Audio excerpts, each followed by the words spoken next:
पहले आप लोग इस वीडियो को देखें। आपने कहा कि किसी मजहबी किताब में डायनासोर का जिक्र नहीं है। अफसोस कि आज तक किसी मैथमेटिक्स के किताब में मुझे डायनासोर का जिक्र नहीं मिला। तो इसका मतलब मैथमेटिक्स की किताब बेकार है? नहीं, उसका वो टॉपिक नहीं है। रेवलेशन का और मजहबी किताबों का टॉपिक ये नहीं है कि आपको आके बताए साइकिल कैसे बनाते हैं, या आकर ये बताएं कि जो है डायनासोर कब था। वो तो मोरालिटी सिखाने आया है, गॉड के बारे में बताने आया, नॉन फिजिकल रियलिटी की हकीकत को सिखाने के लिए आया।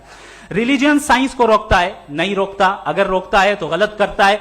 रिलीजियन साइंटिज्म को रोकता है, जिसमें हमारे जावेद साहब मुब्तला हैं। साइंस और साइंटिज्म में फर्क है। साइंटिज्म यह है कि आप समझें कि साइंस और साइंटिफिक मेथोडोलॉजी ये नॉलेज को हासिल करने का वाहिद सोर्स ऑफ नॉलेज है। यह है साइंटिज्म। हम इसे रिजेक्ट करते हैं।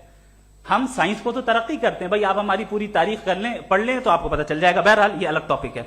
उसके बाद इन्होंने एक लफ्ज कहा, वेटिकन ने फतवा दिया। वेटिकन का फतवे से कोई ताल्लुक नहीं है, दोनों कॉन्ट्राडिक्टरी अल्फाज हैं। उसके बाद उन्होंने कहा कि भाई हमें नहीं मालूम।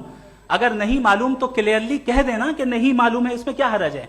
तो वही तो मैं कह रहा हूं ना कि आप कह दें कि नहीं मालूम, लेकिन क्लेम क्यों कर रहे हैं कि गॉड एग्जिस्ट नहीं कर रहा है?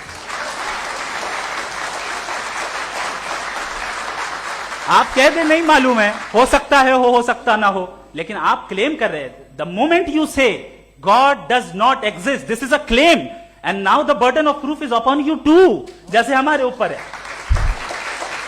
और क्यों है मैं बताता हूं, क्यों है ये भी मैं बताता हूं। फिलोसॉफिकली जो क्लेम होता है ना, सिर्फ ये नहीं होता कि इंसान कहे पॉजिटिव क्लेम करे और नेगेटिव क्लेम करे तो बर्डन ऑफ प्रूफ नहीं है। आप मिसाल के तौर पे मैं कहूं कि फुला उस कमरे में कोई नहीं है, मैंने एक नॉलेज का क्लेम किया है। उस कमरे में कोई नहीं है, मैंने एक नॉलेज का क्लेम किया। या तो मैं कहूं मुझे नहीं पता, हो भी सकता है नहीं भी हो सकता है, this is not a claim. लेकिन जब मैं कह रहा हूं कि वहां कोई नहीं है, या मैं कह रहा हूं वहां कोई है, दोनों क्लेम है और दोनों के ऊपर बर्डन ऑफ प्रूफ है। हमारे ऊपर भी बर्डन ऑफ प्रूफ है। मैंने कंटिजेंसी आर्ग्यूमेंट दिया, इसे तोड़कर दिखाइए। आखिरी चीज, इन्होंने कहा कि खुदा दुनिया बनाने से पहले 150 साल पहले या करोड़ों साल पहले क्या कर रहा था। अरे हजरत, चलें बहरहाल मैं जवाब दे देता हूं। आप हमारे रिस्पेक्टेड पर्सनालिटी हैं, अगर आप नहीं होते तो मैं ऐसे एंटरटेन ही नहीं करता। टाइम, ये 100 साल पहले या 100 साल बाद, पहले बाद में अभी, ये वो अल्फाज हैं जिनका ताल्लुक टाइम से है। टाइम शुरू ही हुआ है यूनिवर्स की बिगिनिंग के बाद, तो उसके पहले खुदा क्या कर रहा था? सवाल इलॉजिकल है, ये फेलेसी है। यानी आप ये कह रहे हैं कि यूनिवर्स के बनने से पहले खुदा क्या कर रहा था? टाइम के बनने से पहले, पहले का ताल्लुक टाइम से, टाइम उस वक्त था ही नहीं, तो ये सवाल ही इनवैलिड है खुदा के ताल्लुक से।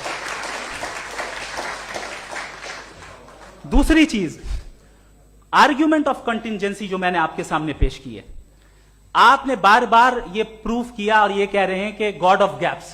देखिए, पहले नहीं मालूम था, साइंस ने कर दिया। सिंपल की मिसाल से मैं समझा देता हूं। जिस गैप्स की आप बात कर रहे हैं ना, साइंस उन गैप्स को जिन चीज के जरिए भी प्रूव करेगा वो कॉन्टिजेंट ही होगा। अब चाहे वो फोर्स हो, मैटर हो या एनर्जी हो। लिहाजा सवाल हमारा उस वक्त भी वैलिड होगा जब तक कि आप नेसेसरी बीइंग पे ना आ जाएं। और इन्फिनिट रिग्रेस पॉसिबल नहीं है of causes in practical world, तो जाहिर है कहीं रुकना पड़ेगा। जहां रुकेंगे वही खुदा है। दूसरी